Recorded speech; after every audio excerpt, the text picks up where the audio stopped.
ആകാശവാണി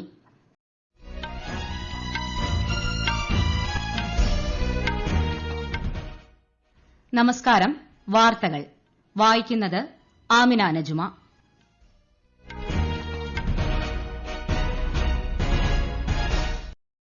പ്രധാന വാർത്തകൾ. സ്വാമിത്വ പദ്ധതി പ്രോപ്പർട്ടി കാർഡുകളുടെ വിതരണത്തിന് പ്രധാനമന്ത്രി നരേന്ദ്രമോദി നാളെ തുടക്കം കുറിക്കും. 6 സംസ്ഥാനങ്ങളിലെ 763 ഗ്രാമങ്ങൾക്ക് പ്രയോജനം. കേന്ദ്ര സർക്കാരിന് കീഴിലുള്ള നെല്ല് സംഭരണത്തിൽ വൻ വർധന. രാജ്യത്തെ വിവിധ സംസ്ഥാനങ്ങളിൽ നിന്നായി ഇത്തവണ സംഭരിച്ചത് 26 ലക്ഷം ടൺ നെല്ല്. അന്തരിച്ച കേന്ദ്രമന്ത്രി രാംവിലാസ് പാസ്വാന് രാജ്യം ഇന്ന് വിട ചൊല്ലും. സംസ്കാര ചടങ്ങുകൾ ഉച്ചയ്ക്ക് ശേഷം ബീഹാർ തലസ്ഥാനമായ പട്നയിൽ പൂർണ്ണ ഔദ്യോഗിക ബഹുമതികളോടെ. മുഴുവൻ പൊതുവിദ്യാലയങ്ങളിലും ഹൈടെക് ക്ലാസ് റൂമുള്ള ആദ്യ സംസ്ഥാനമായി കേരളം. പ്രഖ്യാപനം മുഖ്യമന്ത്രി പിണറായി വിജയൻ തിങ്കളാഴ്ച നിർവഹിക്കും. ഐപിഎല്ലിൽ ഇന്ന് 2 മത്സരങ്ങൾ. പഞ്ചാബ് കൊൽക്കത്തയെയും ചെന്നൈ ബംഗളൂരുവിനെയും നേരിടും. വാർത്തകൾ വിശദമായി. സ്വാമിത്വ പദ്ധതിക്ക് കീഴിലുള്ള പ്രോപ്പർട്ടി കാർഡുകളുടെ വിതരണത്തിന് പ്രധാനമന്ത്രി നരേന്ദ്രമോദി നാളെ വീഡിയോ കോൺഫറൻസിംഗ് വഴി തുടക്കം കുറിക്കും. ഗ്രാമീണ ഇന്ത്യയിൽ പരിവർത്തനാത്മക സ്വാധീനം ചെലുത്തുകയും ആളുകളെ ശാക്തീകരിക്കുകയും ചെയ്യുകയാണ് ലക്ഷ്യം. ഉദ്ഘാടനത്തോടനുബന്ധിച്ച് 1 ലക്ഷത്തോളം പ്രോപ്പർട്ടി ഉടമകൾക്ക് അവരുടെ മൊബൈൽ ഫോണുകളിൽ ലഭ്യമാകുന്ന SMS ലിങ്ക് വഴി പ്രോപ്പർട്ടി കാർഡുകൾ ഡൌൺലോഡ് ചെയ്യാൻ സാധിക്കും. ഉത്തർപ്രദേശ്, ഹരിയാന, മഹാരാഷ്ട്ര, മധ്യപ്രദേശ്, ഉത്തരാഖണ്ഡ്, കർണാടക എന്നീ 6 സംസ്ഥാനങ്ങളിലായി 763 ഗ്രാമങ്ങൾക്കാണ് ഇതിന്റെ പ്രയോജനം ലഭിക്കുക. വായ്പയും മറ്റ് സാമ്പത്തിക ആനുകൂല്യങ്ങളും സ്വീകരിക്കുന്നതിന് ഗ്രാമീണരുടെ സാമ്പത്തിക ആസ്തിയായി സ്വത്ത് ഉപയോഗിക്കുന്നതിന് ഈ നീക്കം വഴിയൊരുക്കും. കേന്ദ്ര സർക്കാരിന് കീഴിലുള്ള നെല്ല് സംഭരണത്തിൽ വൻ വർധന. രാജ്യത്തെ വിവിധ സംസ്ഥാനങ്ങളിൽ നിന്നായി 26 ലക്ഷം ടൺ നെല്ലാണ് ഇത്തവണ സംഭരിച്ചത്. ഇത് കഴിഞ്ഞ വർഷത്തേക്കാൾ 48% അധികമാണ്. നിലവിലെ ഖാരിഫ് കാലയളവിൽ പഞ്ചാബിലെ നെല്ല് സംഭരണത്തിൽ വൻ വർധന ഉണ്ടായതായി കേന്ദ്ര കൃഷി മന്ത്രാലയം അറിയിച്ചു. കഴിഞ്ഞ വർഷത്തേക്കാൾ 900% അധികം നെല്ലാണ് ഈ വർഷം വാങ്ങിയത്. പഞ്ചാബിൽ 16 ലക്ഷം ടണ്ണും തമിഴ്നാട്ടിൽ 9517 ടണ്ണും ഉത്തർപ്രദേശിൽ 4423 ടണ്ണും നെല്ലാണ് ഈ വർഷം സംഭരിച്ചത്. സ്ത്രീ സുരക്ഷ, സ്ത്രീകൾക്കെതിരായ അക്രമങ്ങളിലെ അന്വേഷണം എന്നിവയുമായി ബന്ധപ്പെട്ട് രാജ്യത്തെ സംസ്ഥാന കേന്ദ്രഭരണ പ്രദേശ ഭരണകൂടങ്ങൾക്ക് കേന്ദ്ര സർക്കാർ പുതിയ നിർദ്ദേശങ്ങൾ കൈമാറി. CRPC പ്രകാരമുള്ള കുറ്റകൃത്യങ്ങളിൽ പ്രാഥമിക വിവര റിപ്പോർട്ട് കർശനമായും രജിസ്റ്റർ ചെയ്യണമെന്ന് ആഭ്യന്തര മന്ത്രാലയം നിർദ്ദേശത്തിൽ ചൂണ്ടിക്കാട്ടി. നിർദ്ദേശങ്ങൾക്ക് വിരുദ്ധമായ നടപടികൾ അന്വേഷണ ഉദ്യോഗസ്ഥരുടെ ഭാഗത്തുനിന്നുണ്ടാകുന്നത് നീതി ഉറപ്പാക്കുന്നതിനെ പ്രതികൂലമായി ബാധിക്കും. ഇത്തരം വീഴ്ചകൾ ശ്രദ്ധയിൽപ്പെട്ടാൽ കൃത്യമായ അന്വേഷണം നടത്തുകയും കുറ്റക്കാർക്കെതിരെ കർശന നടപടികൾ സ്വീകരിക്കുകയും വേണമെന്ന് ആഭ്യന്തര മന്ത്രാലയം നിർദ്ദേശം നൽകി. രാജ്യത്തെ സമ്പദ് വ്യവസ്ഥയുടെ വളർച്ച ലക്ഷ്യമിട്ട് റിസർവ് ബാങ്ക് സ്വീകരിച്ച നടപടികളെ സ്വാഗതം ചെയ്ത് സാമ്പത്തിക വിദഗ്ധരും ബാങ്കിംഗ് മേഖലയിലെ പ്രമുഖരും. വിശദാംശങ്ങളുമായി അരവിന്ദ്. നിലവിലെ റിപ്പോ നിരക്ക് തുടരാനുള്ള തീരുമാനം പണപ്പെരുപ്പത്തെ നിയന്ത്രിച്ചുകൊണ്ട് തന്നെ സാമ്പത്തിക രംഗത്തെ പുരോഗതിയിലേക്ക് നയിക്കുന്നതാണെന്ന് വിദഗ്ധർ അഭിപ്രായപ്പെട്ടു. ഒരു രാഷ്ട്രത്തിന്റെ സാമ്പത്തിക ഉന്നമനത്തിനായി കേന്ദ്ര ബാങ്കുകൾ സ്വീകരിക്കേണ്ട നടപടികൾക്ക് ഉദാഹരണമാണ് RBIയുടെ നിലപാടുകൾ എന്ന് പുതിയ SBI ചെയർമാൻ അഭിപ്രായപ്പെട്ടു. റിസർവ് ബാങ്കിന്റെ പുത്തൻ നടപടികൾ ചില്ലറ ചെറുകിട വ്യാപാര മേഖലയിൽ പുത്തൻ ഉണർവ് സൃഷ്ടിക്കുമെന്ന് bank of India chief executive AK Das ചൂണ്ടിക്കാട്ടി.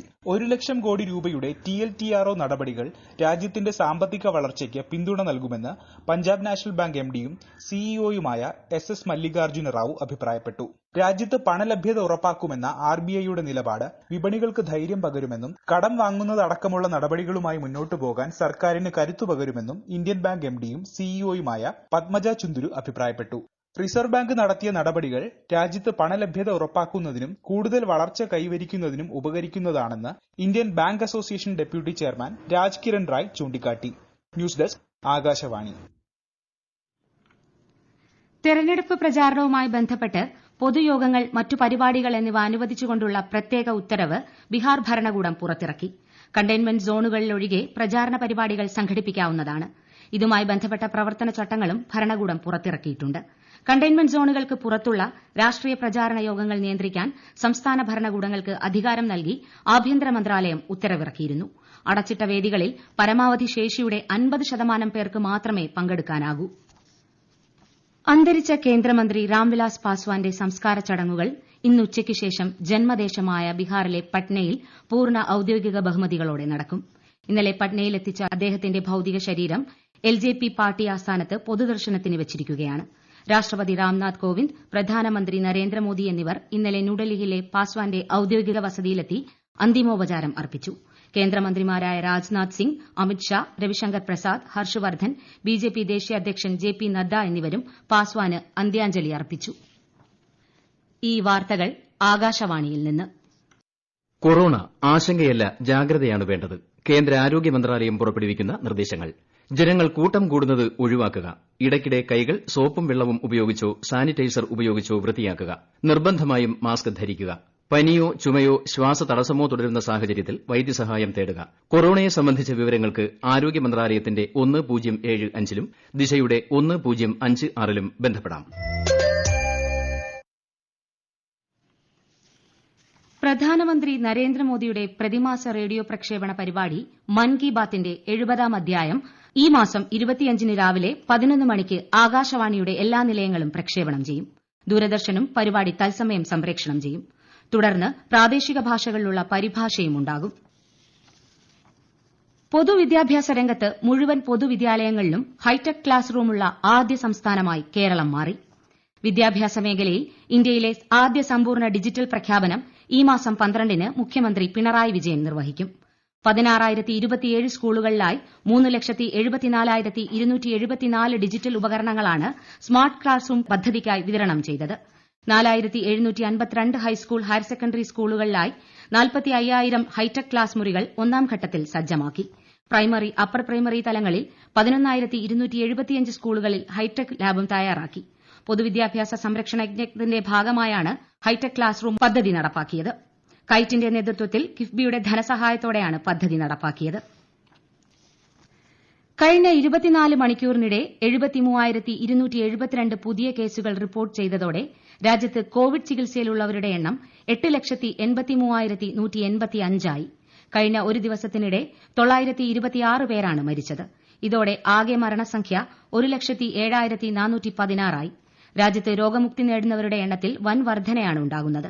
കഴിഞ്ഞ 24 മണിക്കൂറിനിടെ 82,753 പേരാണ് രോഗമുക്തി നേടിയത്. ഇതോടെ രാജ്യത്ത് ആകെ രോഗമുക്തി നേടുന്നവരുടെ എണ്ണം 51.88 ലക്ഷം കവിഞ്ഞു. ഇതോടെ രാജ്യത്തെ കോവിഡ് മുക്തി നിരക്ക് 85.81% ഉയർന്നു.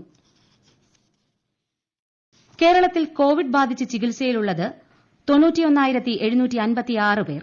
ഇതുവരെ 1,75,304 പേർ രോഗമുക്തി നേടി. 955 മരണമാണ് സംസ്ഥാനത്ത് ഇതുവരെ റിപ്പോർട്ട് ചെയ്തത്. ലോകത്ത് കോവിഡ് സ്ഥിരീകരിച്ചവരുടെ എണ്ണം 3,71,13,000 കവിഞ്ഞു. ഇതുവരെ 10,72,717 പേരാണ് മരിച്ചത്. 2,79,00,000 പേർ രോഗമുക്തി നേടി. ഇന്ത്യയിലേക്ക് വരാൻ ആഗ്രഹിക്കുന്ന ബംഗ്ലാദേശ് പൌരന്മാർക്ക് വിവിധതരം വിസകൾ അനുവദിക്കുന്നത് പുനരാരംഭിച്ചതായി ധാക്കയിലെ ഇന്ത്യൻ സ്ഥാനപതി അറിയിച്ചു. വിസ അനുവദിക്കുന്നത് കോവിഡ് പ്രതിസന്ധിയെ തുടർന്ന് മാർച്ച് മുതൽ നിർത്തിവച്ചിരിക്കുകയായിരുന്നു. നയതന്ത്രം, ചികിത്സ, വ്യവസായം, മാധ്യമപ്രവർത്തനം, തൊഴിൽ എന്നീ ആവശ്യങ്ങൾക്കായി ഇന്ത്യയിലെത്താനുള്ള വിസകൾ നൽകുന്നതാണ് പുനരാരംഭിച്ചത്. ഐപിഎല്ലിൽ ഇന്ന് 2 മത്സരങ്ങൾ. ആദ്യ കളിയിൽ കിങ്സ് 11 പഞ്ചാബ് കൊൽക്കത്ത നൈറ്റ് റൈഡേഴ്സിനെ നേരിടും. യുഎഇയിലെ ഷെയ്ഖ് സായിദ് സ്റ്റേഡിയത്തിൽ ഉച്ചയ്ക്ക് 3:30-നാണ് മത്സരം. ഇന്ന് രാത്രി 7:30-ന് നടക്കുന്ന മത്സരത്തിൽ ചെന്നൈ ബംഗളൂരുവിനെ നേരിടും. ദുബായ് അന്താരാഷ്ട്ര സ്റ്റേഡിയത്തിലാണ് മത്സരം നടക്കുക. പ്രധാന വാർത്തകൾ വീണ്ടും. സ്വാമിത്വ പദ്ധതി പ്രോപ്പർട്ടി കാർഡുകളുടെ വിതരണത്തിന് പ്രധാനമന്ത്രി നരേന്ദ്രമോദി നാളെ തുടക്കം കുറിക്കും. 6 സംസ്ഥാനങ്ങളിലെ 763 ഗ്രാമങ്ങൾക്ക് പ്രയോജനം. കേന്ദ്ര സർക്കാരിന് കീഴിലുള്ള നെല്ല് സംഭരണത്തിൽ വൻ വർധന. രാജ്യത്തെ വിവിധ സംസ്ഥാനങ്ങളിൽ നിന്നായി ഇത്തവണ സംഭരിച്ചത് 26 ലക്ഷം ടൺ നെല്ല്. അന്തരിച്ച കേന്ദ്രമന്ത്രി രാംവിലാസ് പാസ്വാന് രാജ്യം ഇന്ന് വിട ചൊല്ലും. സംസ്കാര ചടങ്ങുകൾ ഉച്ചയ്ക്ക് ശേഷം ബീഹാർ തലസ്ഥാനമായ പട്നയിൽ പൂർണ്ണ ഔദ്യോഗിക ബഹുമതികളോടെ. മുഴുവൻ പൊതുവിദ്യാലയങ്ങളിലും ഹൈടെക് ക്ലാസ് റൂമുള്ള ആദ്യ സംസ്ഥാനമായി കേരളം. പ്രഖ്യാപനം മുഖ്യമന്ത്രി പിണറായി വിജയൻ തിങ്കളാഴ്ച നിർവഹിക്കും. ഐപിഎല്ലിൽ ഇന്ന് 2 മത്സരങ്ങൾ. പഞ്ചാബ് കൊൽക്കത്തയെയും ചെന്നൈ ബംഗളൂരുവിനെയും നേരിടും.